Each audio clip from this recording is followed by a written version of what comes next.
Buenas noches. Red Eléctrica de España estudia una nueva conexión entre Francia y nuestro país a través de los Pirineos, que podría ser soterrada para minimizar el impacto ambiental. Lo analizaremos con nuestros invitados y hablaremos además de las políticas activas de empleo.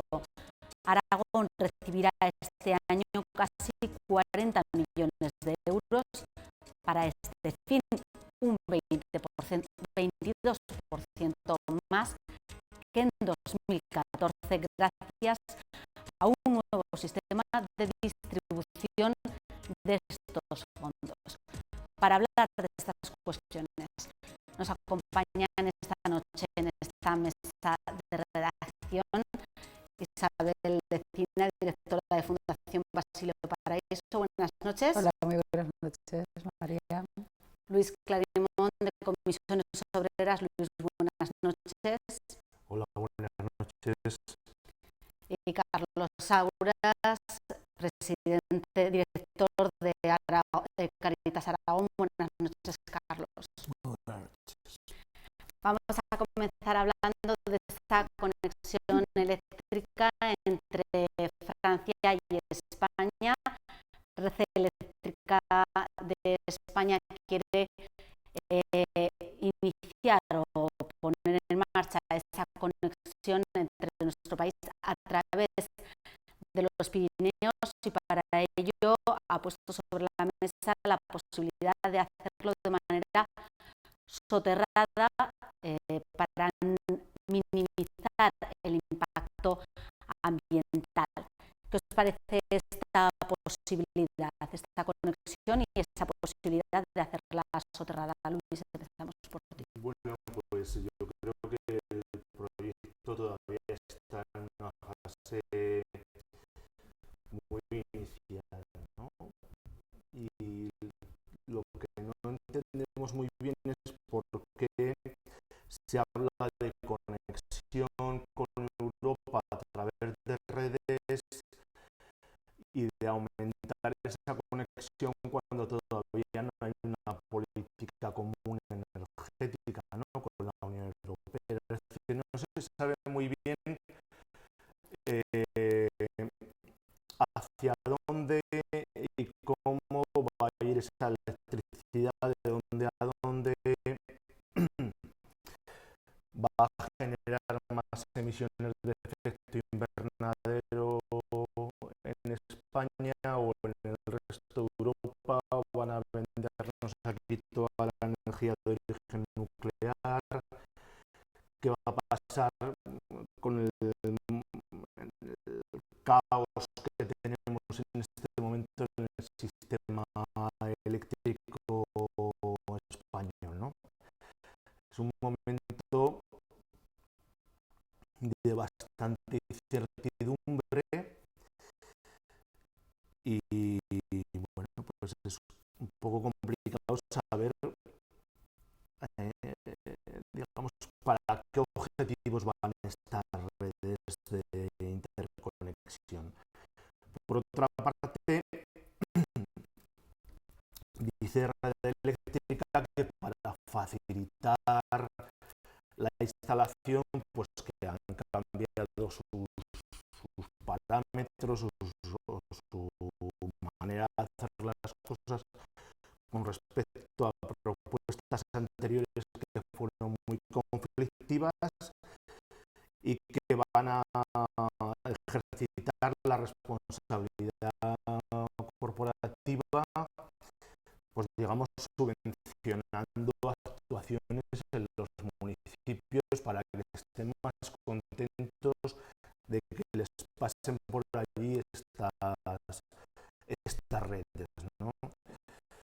Al final eso va a repercutir sobre las personas que pagan la tarifa de la luz. Es decir, estamos volviendo a cargar sobre la tarifa de la luz una serie de cuestiones que a lo mejor pues no son necesarias en un momento en el que el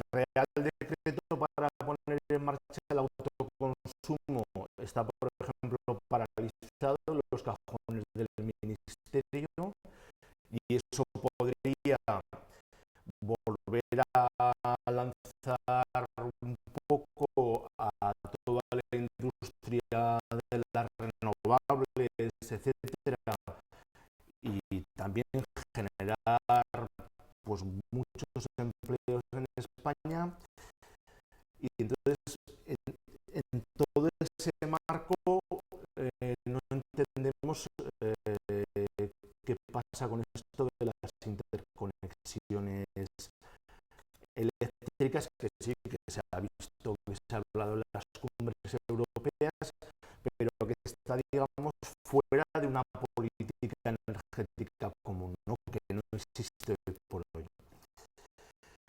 Con respecto a la propuesta de que sea enterrada, hombre, si lo han de hacer es mucho más razonable, pero el asunto es cuánto tramo va a ir enterrado, ¿no? Por ejemplo, desde el punto de vista del impacto ambiental, por las zonas por las que potencialmente puede atravesar, pues son zonas de alto valor paisajístico, con valores naturales muy importantes, sobre todo en el tema de las aves, quebrantahuesos y otras especies casi en extinción.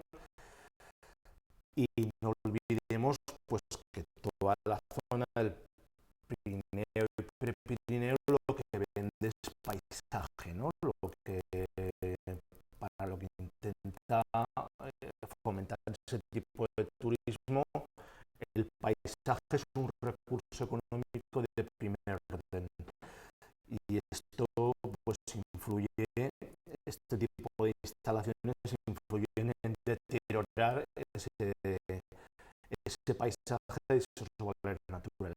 Pero vamos, sobre todo,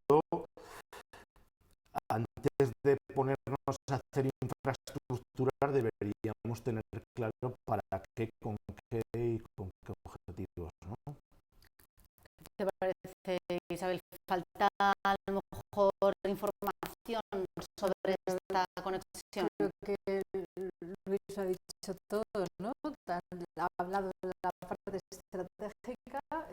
Efectivamente, creo que hace falta una mayor explicación a los españoles de cuál es la estrategia, primero española, y luego cómo se va a alumbrar esta estrategia europea, si es que realmente va a llegar a existir esa estrategia europea de energía, ¿no? Para el conjunto de los países miembros de la Unión Europea, ¿no? La energía es fundamental para la vida, ¿no? Para mantener nuestro sistema, no solamente nuestro sistema productivo, sino nuestra calidad de vida, ¿no? Y estamos asistiendo en los últimos años a una cantidad de vaivenes en la toma de decisiones políticas en relación con la estrategia energética en nuestro país, que nos están dejando un poco desorientados, ¿no? Tú has comentado el tema de las energías renovables, ¿no? Ya no solamente el autoconsumo, que podría ser muy interesante, y otros países como Alemania han desarrollado legislación muy interesante para que la producción de energía eléctrica de autoconsumo se favorezca a familias o pequeños establecimientos industriales o comerciales, ¿no?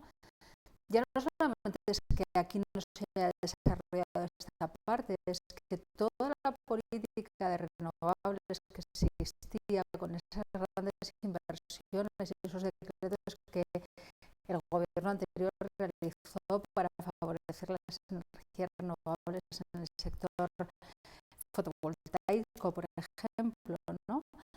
Este gobierno las ha echado por tierra y ha echado por tierra todo el mapa de financiación que estaba previsto, con lo que ha generado unas pérdidas increíbles para un sector que estaba lanzado a la inversión, no solamente a esto, lanzado a la inversión y a la investigación. Es decir, este país había ganado cuotas muy importantes de tecnología y de innovación en toda la parte de energías renovables, y bueno, ahora se ha quedado un poco fuera de contexto. Entonces, lo que tú comentas del nivel estratégico es cierto, no sé, no queda muy claro, ¿no? Estos acuerdos que se establecen entre el Estado español y la Unión Europea para permeabilizar nuestras fronteras y que haya intercambio no solamente de personas y de mercancías, sino también de energía, que dicho así no suena mal. No suena mal porque los flujos pueden ser en un sentido o en otro en función de determinadas necesidades y queda al arbitrio. Nuestras infraestructuras no se pueden improvisar, necesitan años y años de planificación, una gran inversión y bueno, que se permeabilicen las fronteras en cualquier caso siempre está bien, ¿no? Falta explicaciones, estoy totalmente de acuerdo, y falta un marco para poder entender bien todo este proceso y un marco en el que las renovables podrían tener, y de hecho creo que tendrán en el futuro, un papel muy predominante. Con respecto a la noticia que nos ocupa, que es lo del soterramiento, pues bueno, también lo ha dicho Luis, ¿no? Es decir, las zonas que atraviesa toda nuestra frontera con Francia es una zona especialmente protegida y que tiene un aprovechamiento turístico, en la que efectivamente cuidar esos detalles es importante. Y bueno, si la tecnología permite hacerlo con menor impacto ambiental y en mejores condiciones, pues bienvenido. O sea, eso sí que es una buenísima noticia, ¿no? Carlos. Sí, yo por centrarme en este aspecto, en el del impacto ambiental, más que en la política común, que bueno, ya queda aquí establecido la necesidad y demás explicaciones. Yo recuerdo, y que recordaréis vosotros, pues también todo la profunda discusión que se produjo en Aragón con el tema de la famosa autopista eléctrica y con el tema también del Aragón-Cazaril, etcétera, ¿no? Fueron años muy intensos, hace más de 20 y tantos años. Yo en una de esas etapas precisamente estaba de jefe de prensa de la Diputación General de Aragón en la época de Hipólito Gómez de las Rozas, y recuerdo que fueron tiempos muy tensos porque para el gobierno de la comunidad autónoma, para los ayuntamientos afectados, porque la verdad es que daba bastante miedo, no miedo físico de que fuera a pasar nada, sino el impacto que podía producir, ¿no? Entonces, eso sí que me parece muy importante. Bueno, en la información que aparece, Red persiste en que va a buscar el consenso con los afectados, con los ayuntamientos, con las comunidades autónomas, etcétera. Y creo que es muy importante porque, por ejemplo, uno de los datos que daba era que de las 3 conexiones que habría, una iría por el Golfo de Vizcaya, por el mar, y otras 2, en principio, iban a venir por el Pirineo, por Aragón, pero que luego al final una va por Navarra y otra por Aragón, o sea que solo faltarían 2 por Aragón, ¿no? Quiero decir que hay mucho que hablar con las comunidades autónomas, hay mucho que hablar con los ayuntamientos y hacer las cosas bien, porque sí. Y luego, claro, yo no soy ingeniero, evidentemente, ¿no? Pero ¿a qué se refiere lo del túnel por los Pirineos? Es decir, todos los Pirineos o una parte, o quiero decir que todo eso tienen que explicarlo, evidentemente, porque desde luego, si pretenden atravesar toda la cordillera, a mí me parece una obra tremenda, pero bueno, todo estará justificado, me imagino, ¿no? En definitiva, que yo creo que sí, esto sí que tiene que quedar muy claro, tiene que haber un consenso en el caso nuestro, con la comunidad autónoma y por tanto con ayuntamientos y con afectados, ¿no? Porque no se conoce el trazado todavía, ni siquiera se han puesto en contacto todavía con el gobierno de Aragón y, como decía Carlos, es una obra costosa. Han dicho también que no van a escatimar en recursos económicos. Bueno, había una primera opción que pasase por cerca de Sabiñánigo, ¿no? Eso significaría que iba a cruzar por el valle de Tena, ¿eh? Pues imaginemos, ¿no? Todo lo que tiene que ver con el turismo, con ese valle.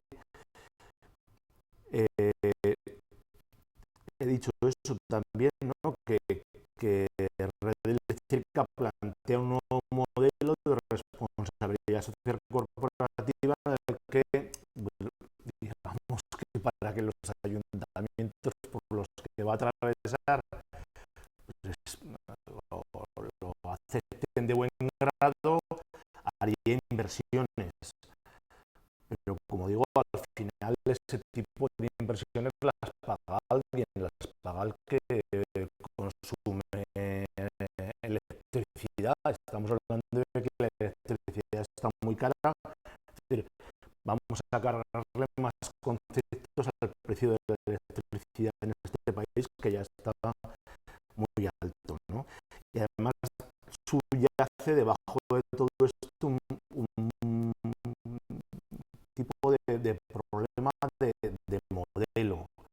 Es decir, estamos pensando, por lo tanto, con grandes redes de comunicación entre países en modelos muy centralizados de producción eléctrica, mientras que otros estados, incluso algunos muy punteros, ¿no?, han optado por modelos más descentralizados, instalaciones más pequeñas, más repartidas por el territorio y más cercanas a los lugares donde se consume la electricidad. Y la electricidad también se pierde en el traslado, ¿no? Entonces, ¿por qué no optamos por un modelo en que las instalaciones, como ya sucede en algunos casos, estén más cerca de los lugares de consumo, ¿no? Entonces, es una cuestión de modelo que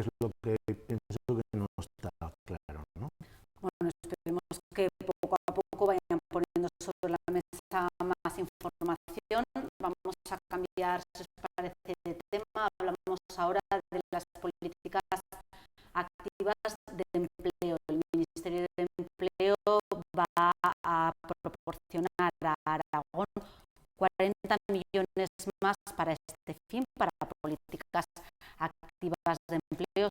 Son un 22% más respecto a los fondos que se dio para esto el año pasado, y es por el nuevo sistema de redistribución de estos fondos que prima el trabajo realizado y la gestión de los fondos en lugar del número de desempleados.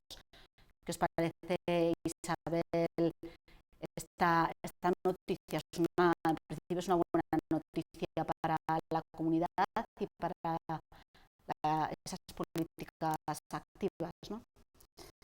Hombre, pues con más de 100.000 desempleados que tenemos en Aragón, que tengamos una aportación de dinero para poder desarrollar políticas de orientación, de formación y de inserción para estas personas que están en situación de desempleo, siempre es una muy buena noticia, ¿no?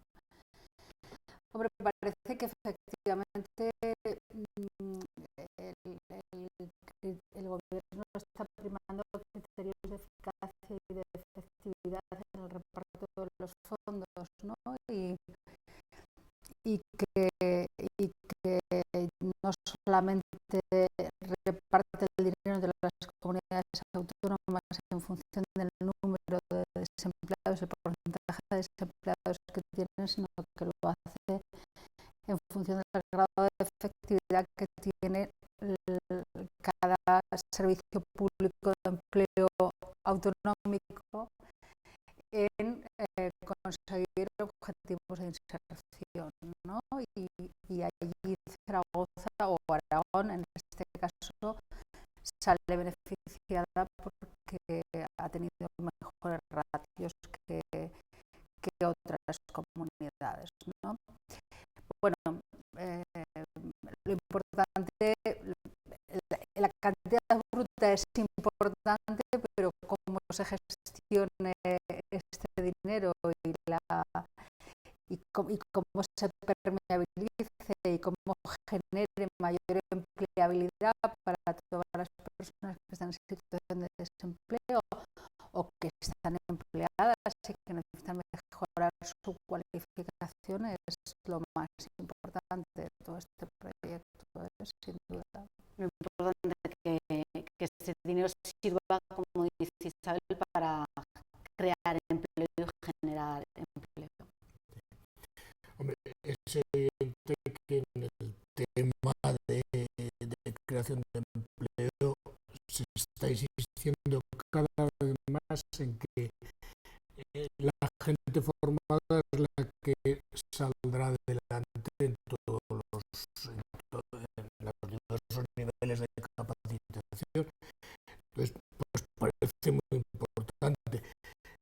Si es tal como se ha descrito, pues evidentemente a Aragón le beneficia que no sea por número de parados, sino por la eficacia en la gestión, en la inserción laboral, ¿no?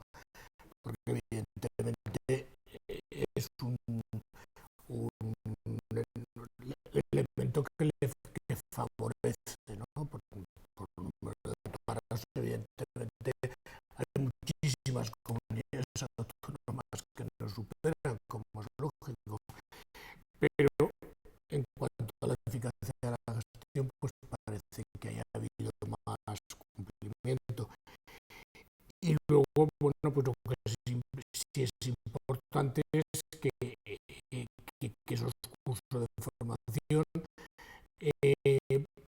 pues que por diversos aspectos que han aparecido en la opinión pública y que son conocidos, pues ha habido un momento de cierto desprestigio, ¿no? En cuanto a la distribución de los fondos de formación. Entonces, sí es importante que eso se haga con eficacia con los controles debidos, que yo supongo que ya se están haciendo o se ha hecho en buena parte, y que evidentemente sirvan para lo que realmente tienen que servir, no para ocupar el tiempo de la gente desempleada, sino evidentemente cursos que aporten a las aspiraciones de las personas que buscan empleo, ¿no? Luis. Bueno, si las políticas activas de empleo no solo son cursos, ¿no? Hay otras muchas medidas que se pueden poner en marcha, ¿no? para generar empleo.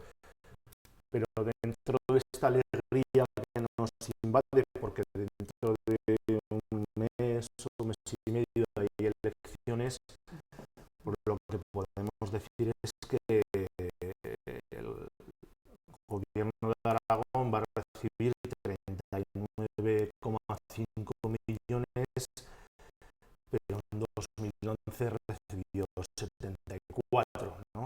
Quiere decir que en esta legislatura lo que ha pasado es que se ha reducido a más de la mitad los fondos que recibía Aragón para empleo, y ahora digamos una ligera recuperación, pero no lo que había, esos 74 millones que había en el 2011. Si todos los partidos políticos y las instituciones coinciden con que el principal problema que tiene el país es el desempleo y el paro, pues buena parte de los recursos se deberían focalizar en intentar resolver ese problema, ¿no? Como digo, con otras muchas medidas que no solo pasan por la formación, ¿no? Hoy hemos conocido también otro dato relacionado con el empleo, y es la aportación de los cotizantes, que se reduce en nuestra comunidad, cae en 36 millones de euros al mes. En total son 435 millones de euros menos al año que el año anterior. Esto es un dato preocupante, ¿no? ¿Cómo puede ser? Luis, si quieres empezamos también por ti. ¿Cómo puede ser que haya más trabajo, más personas que hayan encontrado el empleo, y a la vez haya una disminución en las cotizaciones? Pues hoy he conocido también los resultados de una encuesta de ADECO, ¿no? Una empresa que se dedica a cuestiones de trabajo temporal y de formación, en la que decía que los puestos más demandados en estos meses eran personas para llevar carretillas con cajas,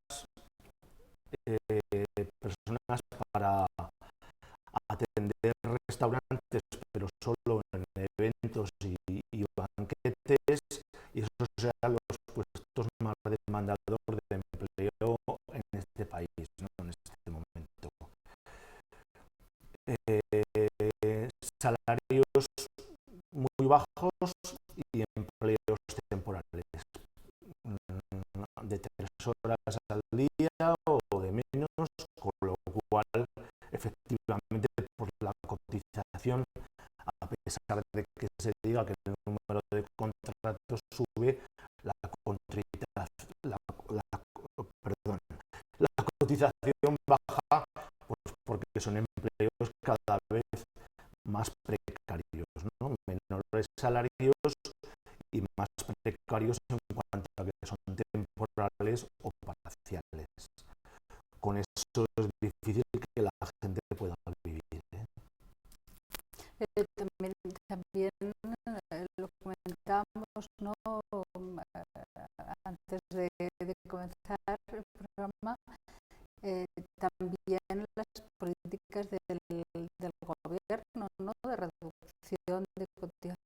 a la seguridad social, a determinado tipo de colectivos, supongo que ellos son de aplicación y también estarán en el origen de este descenso, ¿no crees?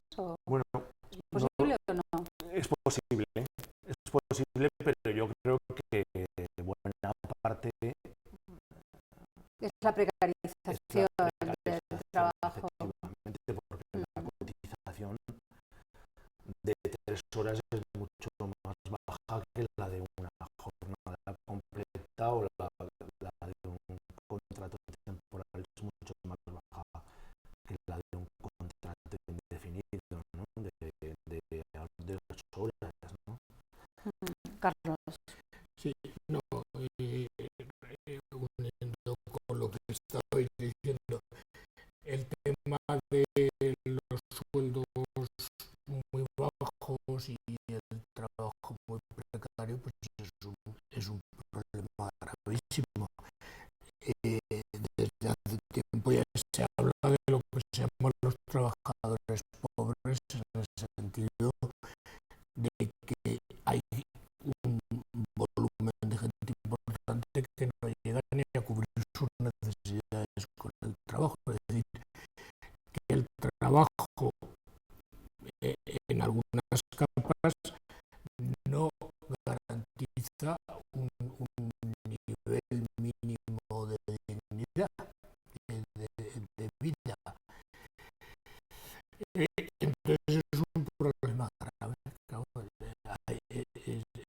Son trabajos muy precarios, muy limitados, y claro, pues difícilmente puede haber cotizaciones a la seguridad social importantes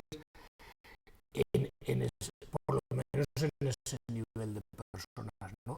Pero también es que los sueldos un poquito, vamos a decir, de niveles profesionales un poco más elevados también han bajado mucho, ¿no? Es decir, de títulos superiores, etcétera. Es decir, hay unos niveles más bajos de salarios, con lo cual las cotizaciones tienen que ser más bajas, evidentemente, por parte de los trabajadores y de las empresas, me imagino.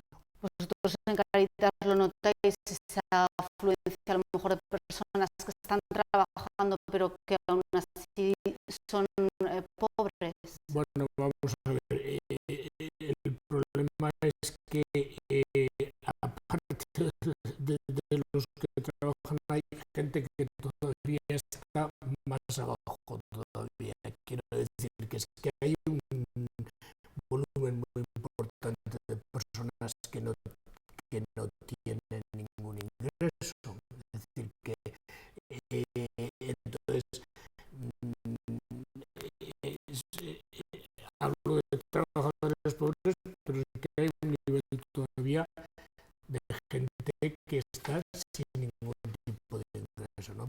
De ahí la urgencia, pues en el ingreso a la deserción, en la urgencia en aplicar las ayudas públicas establecidas por las leyes, etcétera, ¿no? Quiere decir que ese es un fenómeno conocido y de gente que no llega, es decir, que o gente que no llega con pensiones muy bajas, aunque ahora con la profunda crisis que ha habido, los pensionistas están en situación incluso más modestas, mejor que muchísima gente que está en situación activa o sin nada. Isabel. No, bueno, Esta disminución de las cotizaciones. sí, bueno, habrá que ver también cómo evoluciona esta cifra y efectivamente a qué responde, ¿no? Yo entiendo que efectivamente la precarización del trabajo, la atomización del trabajo, el trabajo a tiempo parcial, pues efectivamente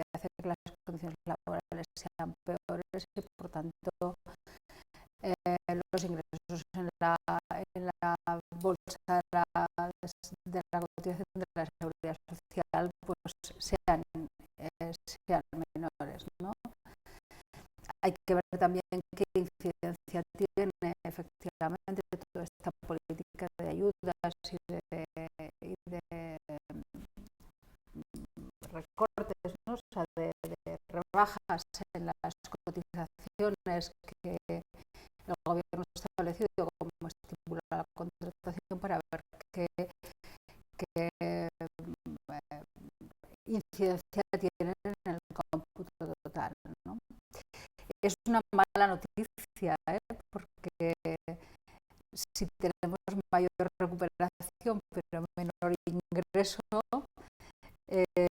se nos plantean y se nos abren todavía mucho más problemas que ya hemos planteado en esta mesa en otras muchas ocasiones, como el tema de las pensiones y otras muchas cosas, las propias prestaciones por desempleo y todo nuestro sistema de garantías que puede verse amenazado por esto. Es decir,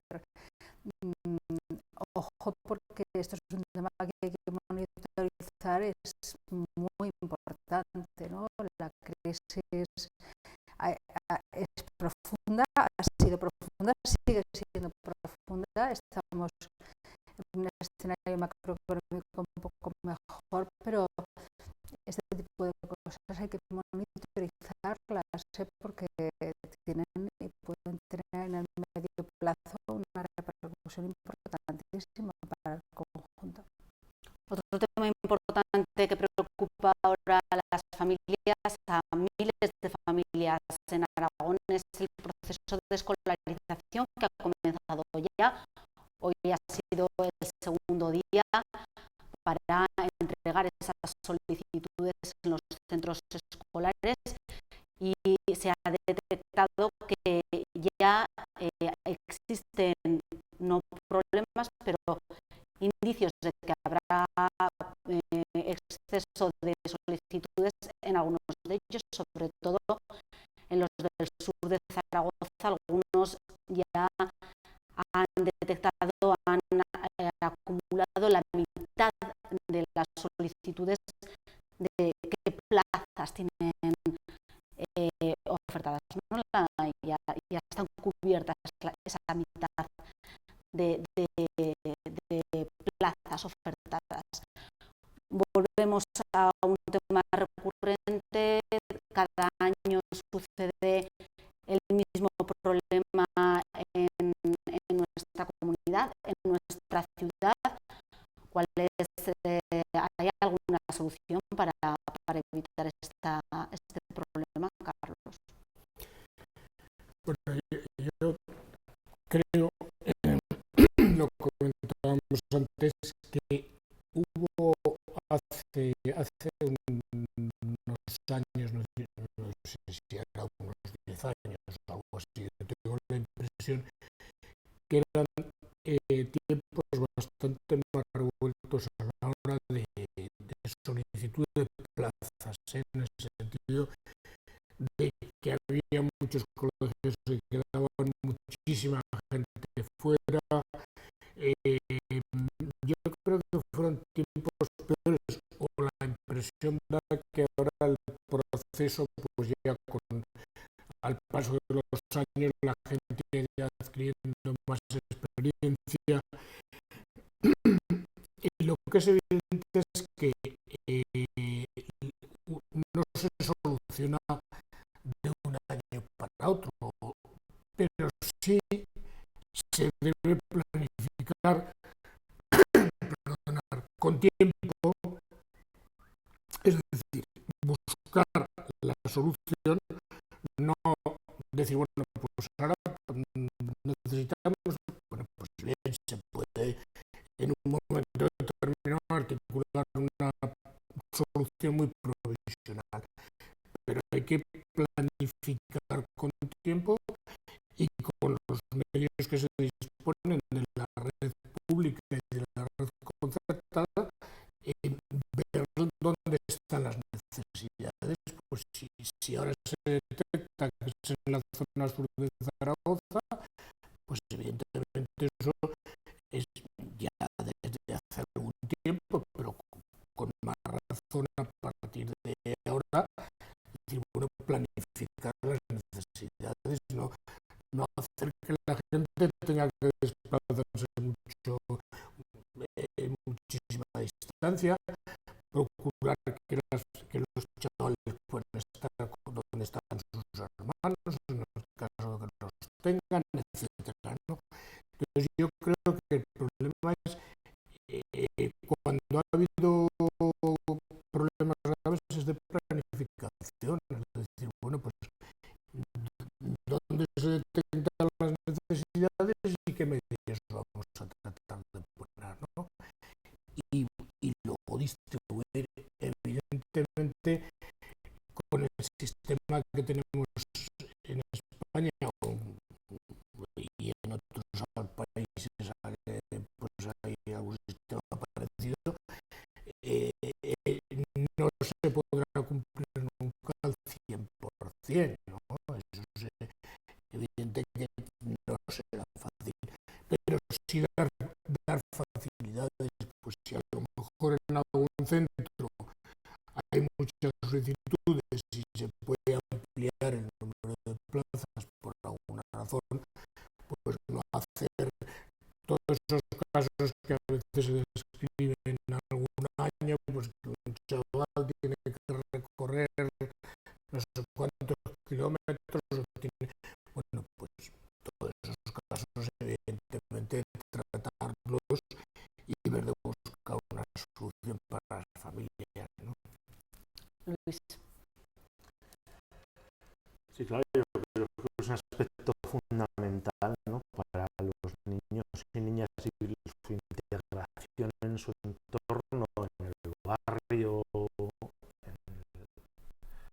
que estén más o menos cerca de donde viven, ¿no?, incluso para que puedan ir solos o solas al colegio y aumentar la autonomía infantil, reducir la movilidad motorizada, ese tipo de cosas. Entonces, yo creo que sí que hay una cierta planificación, es decir, la planificación urbanística, ¿no?, cuando tú haces un nuevo barrio, unas nuevas viviendas, sabes que tiene que haber unos equipamientos y reservas un suelo para esos equipamientos. Lo que pasa es que a veces ese suelo luego lo vuelves a llenar de viviendas y entonces te falta suelo para hacer nuevos equipamientos y entonces vienen estos problemas, ¿no? La planificación existe, lo que a veces pasa que se acaba rebozando de otras cuestiones, ¿no? Entonces, lo que yo creo que está claro es pues, que en algunas zonas donde ha habido crecimientos nuevos y por lo tanto incorporación de gente joven con niños y niñas, pues hay carencia, ¿no?, de escuelas o de colegios o de plazas en esas escuelas y colegios, ¿no? Y en esta época en la que se ha reducido también el número de profesores y profesoras, sobre todo los interinos, ¿no?, pues todo esto se tiene que notar, ¿no? ¿Cómo no? Isabel, para terminar. Yo creo que me quedaría con la noticia de que el número de alumnos de 3 años que se incorporan a las escuelas aragonesas este año se prevé que sean 600 y pico alumnos menos. Es una noticia que me parece relevante porque, bueno, hay fluctuaciones, ¿no? La verdad es que estos últimos años ha habido incrementos en función de los años de bonanza, con el incremento de la inmigración, bueno, pues había más niños en las escuelas. Bueno, la noticia relevante me parece que este año hay 610 alumnos menos, o 600 y pico, no recuerdo la cifra exactamente, en las aulas aragonesas japonesas y eso también es una cifra que hay que considerarla, ¿no? Yo creo que coincido con Carlos, yo creo que en el pasado los procesos de escolarización han sido mucho más traumáticos, más complicados. Puntualmente en alguna zona se puede plantear un momento puntual, un par de años de zozobra, ¿no? Pues porque las inversiones no han llegado a tiempo, porque están planificadas o están en ejecución, o bueno, o porque la previsión que se había hecho de niños en la zona, en el radio que corresponde para esa infraestructura, pues se ha multiplicado, pues bueno, por diferentes razones, ¿no? Pero no creo que este año, al menos no parece, con las primeras noticias que están llegando sobre el proceso de escolarización, no parece que este año vaya a ser un año especialmente complicado, a excepción de estas pequeñas cosas que siempre inevitablemente se van a producir y que creo que con buen criterio se pueden ir solucionando. Es cierto, lo decía Luis, que los ratios en las escuelas han crecido mucho. La LOCSE tenía una previsión de plazas tanto en primaria como en secundaria que se han desbordado con estos años de crisis, es decir, ya las 20 y tantas plazas de secundaria se han convertido en 30. Y eso también hay que tenerlo en cuenta, porque ya no solamente se trata de escolarizar a todos nuestros alumnos, sino de escolarizarlos en las mejores condiciones posibles y dentro de la legalidad y del marco que actualmente tenemos, ¿no? Y en las mejores condiciones. Eso es muy importante. Pero bueno, con buena voluntad yo creo que... Eso es bueno, para una buena calidad de la... Claro. Y hay que decir también que el año pasado el 96% de los niños entraron en el colegio que optaron en primera opción. Bueno, se ha acabado el tiempo de nuestro debate. Muchas gracias a los tres por habernos acompañado. Nos despedimos